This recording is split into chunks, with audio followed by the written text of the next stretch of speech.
Yang awal, baiklah. Assalamualaikum warahmatullahi wabarakatuh. Perkenalkan, nama saya Sardin Walariska, NIM 205097, jurusan Pendidikan Luar Sekolah, Fakultas Ilmu Pendidikan Universitas Negeri Padang. Baiklah, kali ini saya akan menampilkan hasil presentasi saya mengenai tugas dan tanggung jawab pendidik. Yang pertama, saya akan menjelaskan pengertian dari tugas.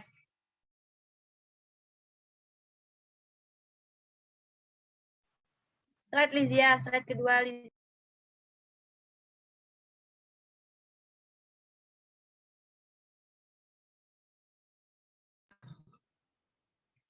Tugas merupakan sesuatu yang harus dilakukan atau dikerjakan oleh seseorang.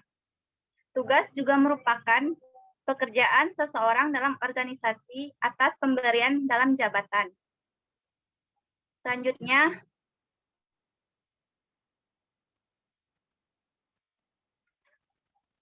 tugas pendidik.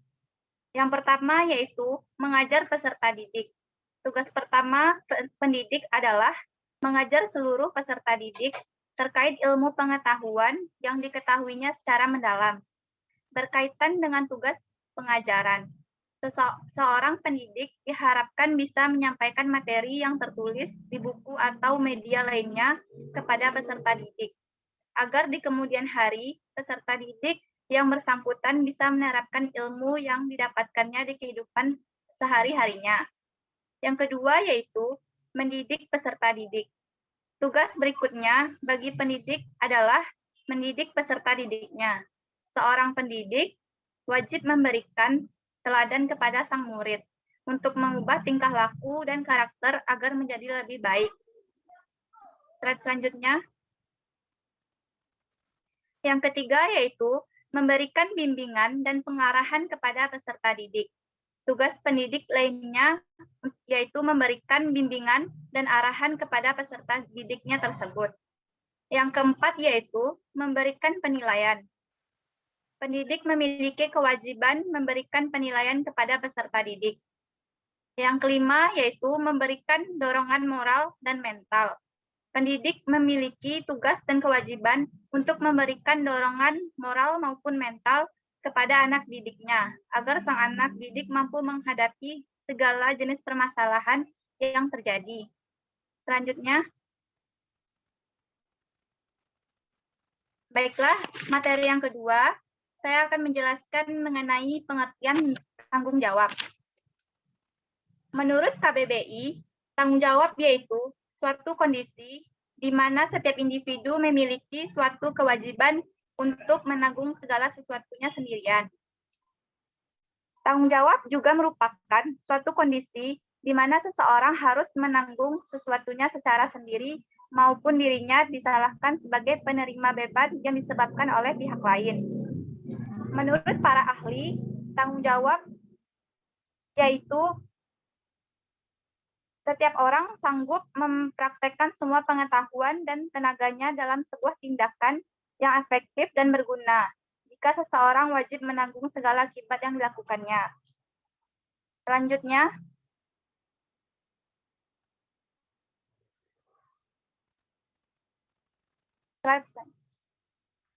tanggung jawab pendidik. Yang pertama ada korektor. Korektor merupakan pendidik bisa membedakan mana nilai yang baik dan mana nilai yang buruk. Yang kedua yaitu inspirator. Inspirator di sini yaitu pendidik menjadi inspiratori bagi kemajuan belajar siswa atau mahasiswa. Yang ketiga yaitu informator, yaitu pendidik harus dapat memberikan informasi perkembangan ilmu pengetahuan dan teknologi. Yang keempat, organisator.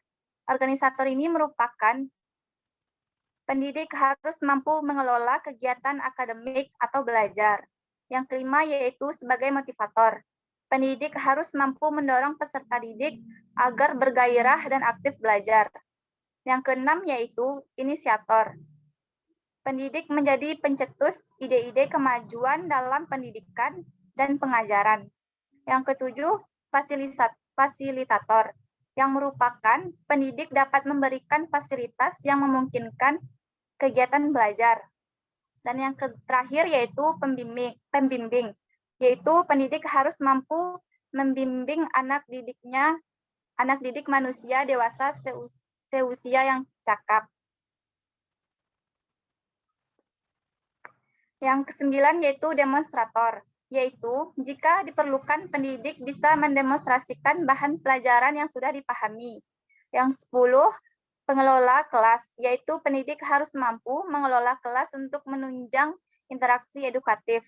Yang ke-11, mediator, yaitu pendidik menjadi media yang berfungsi sebagai alat komunikasi guna mengefektifkan proses interaksi edukatif. Yang selanjutnya yaitu supervisor, yaitu pendidik hendaknya dapat memperbaiki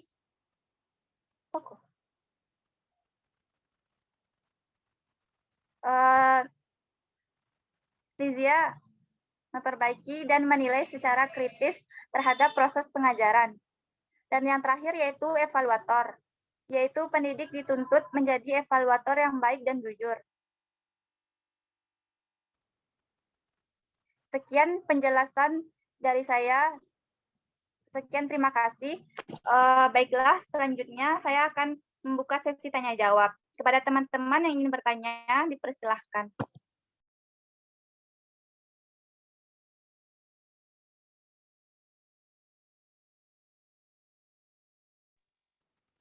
Izin bertanya, Sherlyn.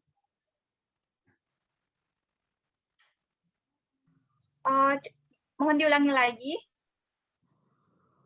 Assalamualaikum warahmatullahi wabarakatuh. Saya Nur Fadila ingin bertanya kepada Sherlyn Welariska. Yaitu baik, kepada Nur Fadila dipersilakan. Baiklah. Syarat-syarat untuk menjadi seorang pendidik itu saya masih belum paham, Sherlyn. Boleh dijelaskan sedikit syarat-syaratnya?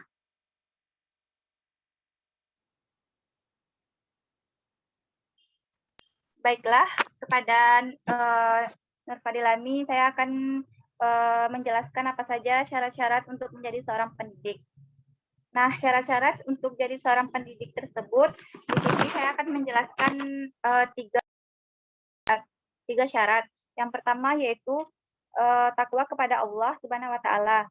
Nah, di mana pendidik di sini sesuai dengan tujuan ilmu pendidikan Islam, tidak mungkin pendidik anak agar bertakwa kepada Allah jika ia sendiri tidak bertakwa kepada Allah tersebut. Nah, yang kedua yaitu berilmu. Seorang pendidik itu harus memiliki ijazah supaya ia dibolehkan mengajar, kecuali misalnya dalam keadaan darurat. Nah, yang ketiga yaitu berkelakuan baik. Berkelakuan baik atau budi pekerti, pendidik sangat penting dalam mendidik muridnya. Mungkin sekian penjelasan dari saya. Apakah Nur Fadila Ami mengerti? Alhamdulillah saya cukup mengerti atas jawaban yang diberikan Sherlyn Welariska. Terima kasih. Baik, terima kasih kepada Ami. Selanjutnya kepada teman-teman, apakah ada yang ingin bertanya?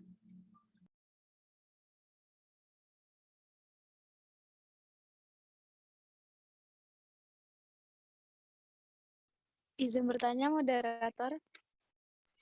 Baiklah, kepada Fitri Leovani dipersilakan. Baiklah, terima kasih. Apa saja akibat atau dampak yang terjadi jika tidak melakukan sikap tanggung jawab? Sekian, Assalamualaikum warahmatullahi wabarakatuh. Baiklah, saya terima kasih kepada Fitri Leovani. Saya akan menjawab langsung pertanyaan dari Fitri. Apa saja dampak negatif yang terjadi jika tidak melakukan sikap tanggung jawab? Nah, di sini saya akan menjelaskan yang pertama yaitu jika dampaknya yaitu dikucilkan oleh warga setempat atau orang terdekat. Terus tidak akan dihargai oleh orang. Itu tidak akan dianggap menjadi bagian dari warga pada lingkungan tempat tinggal kita. Terus menjadi perbincangan pada warga di lingkungan tempat tinggal. Dan yang terakhir yaitu memperoleh banyak teguran dari masyarakat setempat. Sekian jawaban dari saya. Apakah Fitri Leovani sudah paham? Terima kasih atas jawabannya. Saya sudah mengerti. Apakah dari teman-teman ada yang ingin bertanya lagi?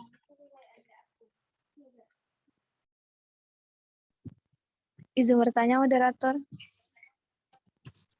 Baiklah, kepada Fitri Leovani, silakan.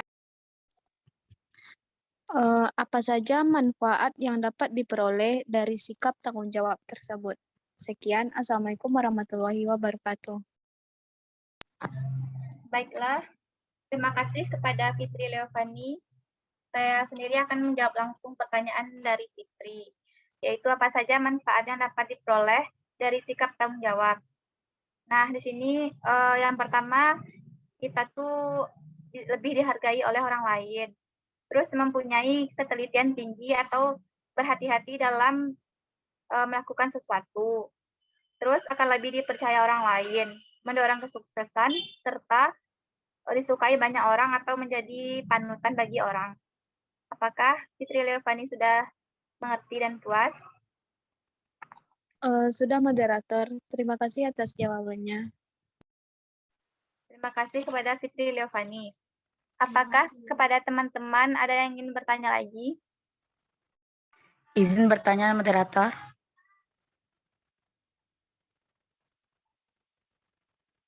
Dipersilahkan. Baiklah, saya ingin bertanya apa saja peran seorang pendidik, moderator. Sekian, terima kasih. Baiklah, terima kasih kepada Nur Fadila. Saya sendiri akan langsung menjawab pertanyaan dari Nur Fadila. Apa saja peran seorang pendidik? Nah, yang pertama, peran seorang pendidik tersebut sebagai seorang motivator, di mana seorang pendidik diharapkan mampu memberikan dorongan moral dan mental kepada anak didiknya, agar kedepannya mereka memiliki semangat dan tujuan dalam belajar. Nah, selanjutnya yaitu sebagai administrator, di mana seorang pendidik akan mencatat perkembangan individual muridnya dan menyampaikan kepada orang tuanya. Yang ketiga yaitu sebagai evaluator, di mana seorang pendidik berhak memberikan penilaian dan masukan untuk kemajuan peserta didiknya tersebut. Baiklah, sekian jawaban dari saya. Apakah Nur Fadila Ami mengerti? Terima kasih, moderator. Saya cukup paham dengan jawaban yang diberikan.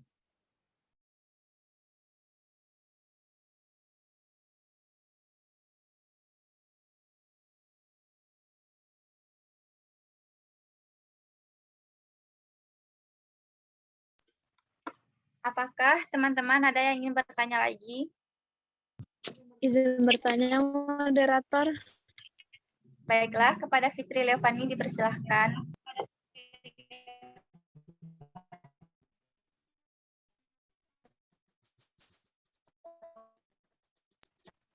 Baiklah, terima kasih kepada Fitri Leovani. Contoh dari bentuk tanggung jawab. Saya akan menjawab pertanyaan dari Fitri Leovani, yaitu berikan masing-masing contoh dari bentuk tanggung jawab. Nah, yang pertama yaitu tanggung jawab kepada Tuhan Yang Maha Esa. Contohnya saja, misalnya kita selalu bersyukur kepada Allah, menjaga kita harus bersyukur kepada Allah dengan segala apa yang telah diberikannya, menjauhi larangannya dan mematuhi aturannya. Yang kedua yaitu tanggung jawab kepada diri sendiri. Contohnya kita bisa menanamkan sikap tanggung jawab pada diri kita seperti menjaga diri dari hal-hal yang membahayakan. Nah, selanjutnya tanggung jawab kepada anggota keluarga, di mana selalu menjaga nama baik keluarga, memelihara kebersihan, kenyamanan, keamanan dalam keluarga. Nah, selanjutnya yaitu tanggung jawab kepada lingkungan dan masyarakat. Contohnya yaitu berpartisipasi dalam kegiatan yang diselenggarakan oleh masyarakat dan lingkungan setempat. Sekian jawaban dari saya. Apakah Fitri Leovani mengerti? Terima kasih jawabannya, moderator. Saya sudah mengerti.